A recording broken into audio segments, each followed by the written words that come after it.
Social anxiety, also known as social phobia, is the fear and anxiety of being negatively judged and evaluated by others.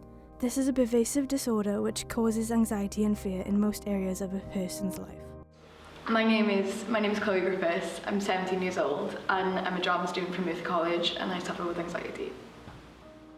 Well, I've had it since I was about 8. That's when I kind of realised that there was something there because everyone that I knew, that I was friends with, were doing things and they were really confident with doing them, and then there was me that was like, oh, I can't do that because I'll feel awful about it. And that's when I kind of realised that it was bad. And then now only recently it's kind of like spiked up a lot more. And it's weird because when I was 8 I had it, and then I didn't notice it for a while, and then towards the end of high school that's when it hit me again, but it was more like awful this time.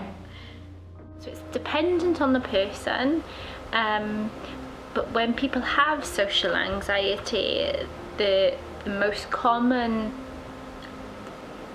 things that people report they're uncomfortable with is their loud noises, lots and lots of people, new situations, but for everyone it's really different. Or it could be something more specific like public transport, but generally it's about lots of people, lots of noise. Social anxiety is the third largest mental health care problem in the world. Around 13% of the world's population will develop social anxiety at some point in their life. Anxiety is a cognitive and a physical response to fear. It can be helpful, but with people who experience anxiety, it gets in the way of their life.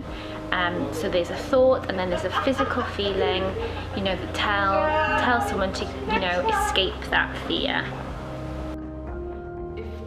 I know there's loads of triggers for people at big crowds, but for me, triggers are when there's a massive event coming up and someone's like, you need to do this, you need to act a certain way, and then you kind of think, I'm not going to act that way, and they're going to kind of see through me, if you get what I mean, and then just people end up hating you. That's kind of what my triggers are, like a big event and where you have to impress people and you feel like you can't.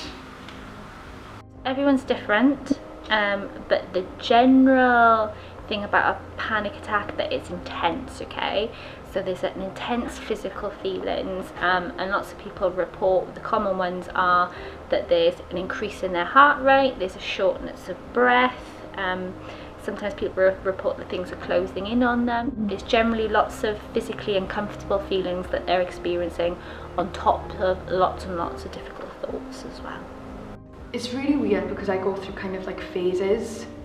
Like if I'm feeling a bit like nervous and anxious, then not many people can notice it that well. But I know that I was talking to my friend about it, and I go like this a lot with my hand when I walk, and like people notice it. But when I'm extremely anxious and kind of like swamped by everything, I get really, I'm not a big crier, but I get really, really emotional and really stressed, and everything is kind of heightened.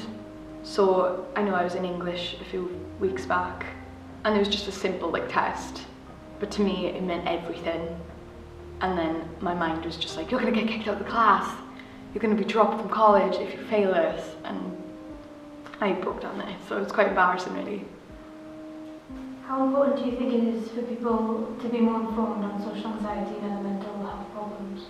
It is really important because I really feel like, especially during the media now, mental health is romanticised a lot, and it really annoys me because there's always a male character or a female character that helps this person with anxiety or depression, and they're like, oh, I'll help you, I'll fix you.